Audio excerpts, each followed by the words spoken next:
पञ्चमदशकः सुद्युम्नकथा।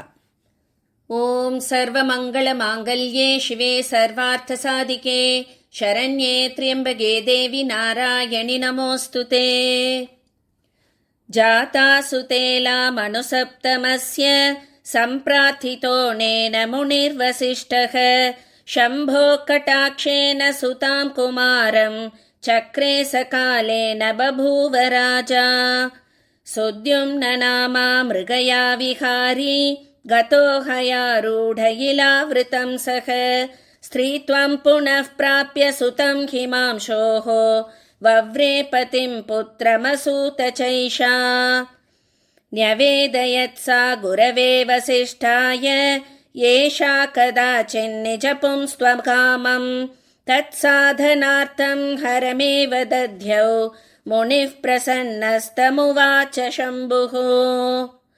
इलावृतं मा पुरुषः प्रयातु प्रयाति चेत् सोऽस्त्वबलात् तथैव एवं मया निश्चितमेव सौम्य गौर्या प्रसादाय भवान् प्रियो मे।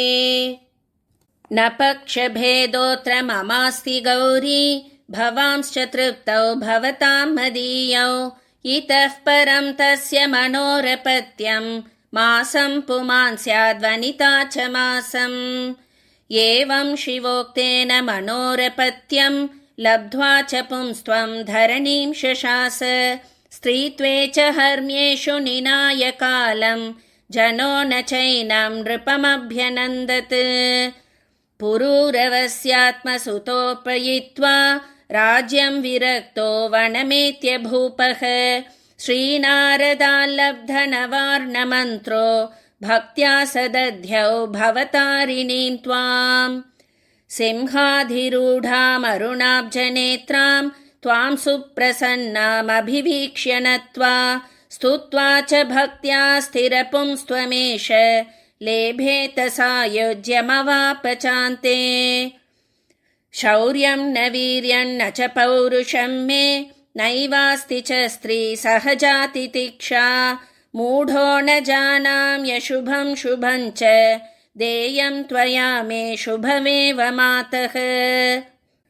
पश्यानि मातः प्रवरान् गुरुंस्ते कारुण्यतो मां सुपथा नयन्तु सत्सङ्गसम्भावितचित्तवृत्तिः भवानि ते देवि नमः प्रसीद। ॐ श्रीमात्रे नमः।